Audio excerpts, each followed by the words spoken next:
Ya, Presiden terpilih Amerika Serikat Donald Trump mengatakan bahwa dirinya akan langsung menerapkan pajak besar-besaran untuk barang impor dari sejumlah negara bahkan di hari pertama dirinya menjabat sebagai Presiden Amerika Serikat.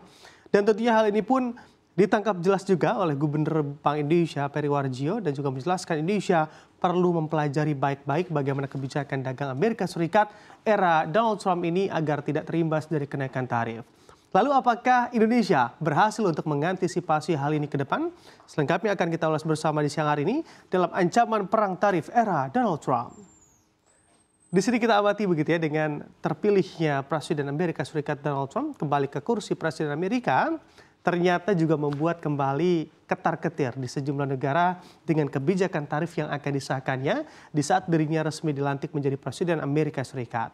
Nah, ternyata sinyal itu pun juga ditangkap oleh Gubernur Bank Indonesia Peri Warjio yang mengatakan dunia semakin tidak terprediksi. Salah satunya dengan terpilihnya lagi Donald Trump sebagai Presiden Amerika Serikat. Dirinya mengatakan bahwa penting untuk mencermati kebijakan Donald Trump dalam menghadapi gejolak dunia. Karena kebijakan Trump yang mengutamakan negaranya juga harus dicermati. Karena menurut Peri, Trump tidak percaya pada multilateralisme dalam pandangan hidupnya di tiap kebijakan begitu yang tentunya akan diambil olehnya. Oleh karena itu, Trump juga mengincar tarif tinggi pada sejumlah negara yang menurut dirinya perlu dinaikkan tarif dengan kedepannya atau dagangnya ke depan. Seperti halnya disebut begitu ya oleh Gubernur Bank Indonesia Peri Warjio, ada negara China, lalu juga ada Kanada di sini dan juga ada Vietnam dan negara-negara di Eropa atau di sekitar Uni Eropa yang ikut menjadi negara-negara yang menjadi incaran Donald Trump. Nah, ini dalam kebijakan tarif tinggi ala Donald Trump menurut Peri Warjio ke depannya. Bahkan Peri juga menyebut Trump sekarang sudah merencanakan tarif minimal bahkan 25% kepada China per semester kedua di 2025. Kemudian juga sudah mengumumkan tarif perdagangan kepada Kanada yang akan dinaikkan pula ke depannya. Nah, oleh karena itu dirinya juga kembali mengatakan bahwa kebijakan ekspor dan juga impor Trump haruslah dipelajari agar bisa ditangani oleh tanah air kita.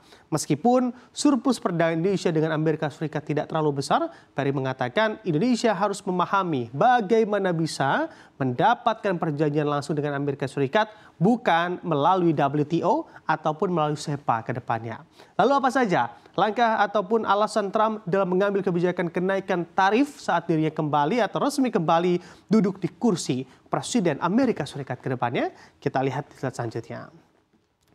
Di sini menarik kalau kita mengamati secara alasan Trump untuk menaikkan tarif begitu ya. Karena mengutip dari berbagai pernyataan Trump, bahkan sejak kampanye atau dirinya kampanye menjadi Presiden Amerika Serikat atau Pilpres Amerika Serikat, di sini hingga saat terpilih menjadi pemenang dalam kontestasi Pilpres Amerika Serikat, sebetulnya andai Anda memperhatikan sudah bisa dilihat perihal beberapa alasan utama Trump di balik langkah kenaikan tarif dagang yang dirancang atau direncanakan olehnya.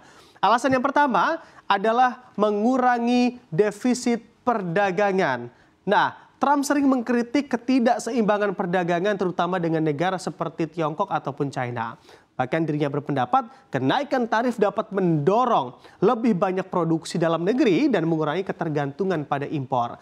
Lalu alasan yang kedua adalah melindungi industri domestik Amerika Serikat.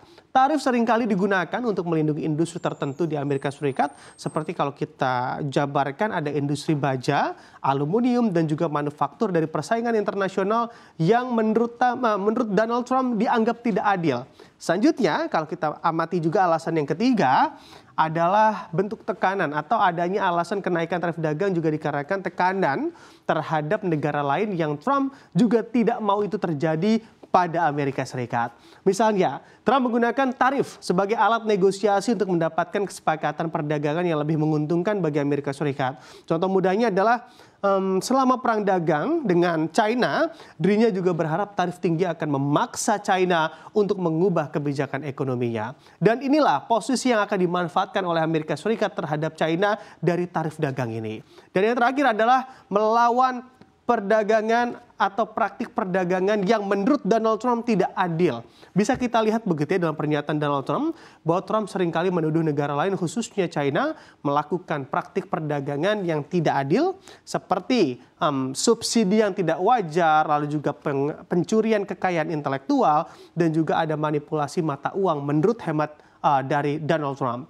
Tapi balik lagi, kebijakan kenaikan tarif yang akan diberlakukan oleh Trump ini juga bukan tanpa resiko. Tentunya resiko juga bisa saja terjadi dan paling bisa terjadi adalah kenaikan tarif dagang seringkali memicu kenaikan harga barang untuk konsumen dan juga membebani sektor lain seperti ada pertanian yang juga bergantung pada aktivitas ekspor.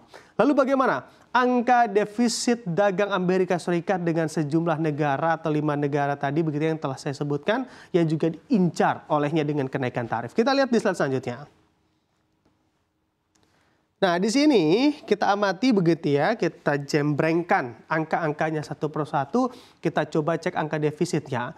Mengutip data dari Trading Economics, perihal defisit dagang Amerika Serikat dengan sejumlah negara, ada China, Meksiko, Kanada, Eropa, dan juga Vietnam. Bisa kita lihat di sini bahwa Amerika Serikat terus memiliki hubungan dagang yang signifikan dengan Meksiko. Karena pada tahun 2023, defisit dagang Amerika Serikat dengan Meksiko cukup besar di angka hingga 130 miliar dolar Amerika Serikat di tahun 2023 kemarin. Angka yang cukup besar bagi defisit dagang antar kedua negara ini. Lalu, defisit dagang Amerika Serikat dengan China yang juga sangat besar dengan nilai lebih dari 300 miliar dolar Amerika Serikat di tahun lalu atau di tahun 2023. Ini pun atau dari tren ini pun juga ikut mencerminkan ketergantungan Amerika Serikat pada barang impor seperti elektronik, lalu juga produk konsumen dari China dan juga lain-lain. Selanjutnya, ada juga defisit dagang Amerika Serikat dengan Uni Eropa, bahkan juga berada di angka yang cukup tinggi, di angka 168 miliar dolar Amerika Serikat di tahun 2023 dengan fokus utama pada barang-barang seperti kendaraan, lalu juga mesin dan juga produk kimia.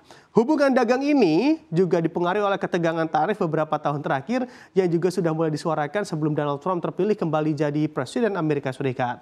Dan dari Asia Tenggara dengan pertumbuhan ekspor Vietnam yang sangat pesat, Amerika Serikat juga mengalami defisit dagang bahkan hingga 117 miliar dolar Amerika Serikat begitu di tahun 2023 ini antara Amerika Serikat dan juga Vietnam terutama dalam produk elektronik dan juga pakaian. Kita amati juga untuk Kanada di tahun 2022 ini juga mencapai defisit dagang tertingginya bahkan hingga mencapai 80,1 miliar dolar Amerika Serikat di tahun 2022 dan menjadi tingkat tertinggi defisit dagang antara Amerika Serikat dan juga Kanada dalam beberapa tahun terakhir. Lalu bagaimana dengan nasib hubungan dagang antara Amerika Serikat dan juga Indonesia?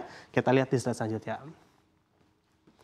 Nah, di sini sebetulnya sih neraca perdagangan antara Amerika Serikat dan juga Indonesia menunjukkan surplus signifikan di pihak Indonesia. Pada tahun 2023, surplus perdagangan Indonesia terhadap Amerika Serikat bahkan nilainya mencapai 12,88 miliar dolar Amerika Serikat di tahun 2023 kemarin. Ekspor utama Indonesia ke Amerika Serikat mencakup produk-produk seperti ada pakaian jadi, alas kaki, karet, dan juga produk berbasis minyak sawit yang mana juga menyumbang atau berkontribusi terhadap surplus perdagangan RI terhadap Amerika Serikat hingga 12,88 miliar di tahun 2023 kemarin. Sementara untuk impor dari Amerika Serikat didominasi oleh produk pertanian seperti kedelai begitu ya, lalu juga serta barang teknologi tinggi dan bahan kimia. Bagusnya tren surplus ini terus berlanjut bahkan hingga tahun ini, tahun 2024 hingga Oktober 2024 ekspor Indonesia ke Amerika Serikat tetap kuat dan juga dengan kontribusi besar dari sektor non-migas meskipun ekspor total Indonesia mengalami pertumbuhan yang moderat dibandingkan periode sebelumnya.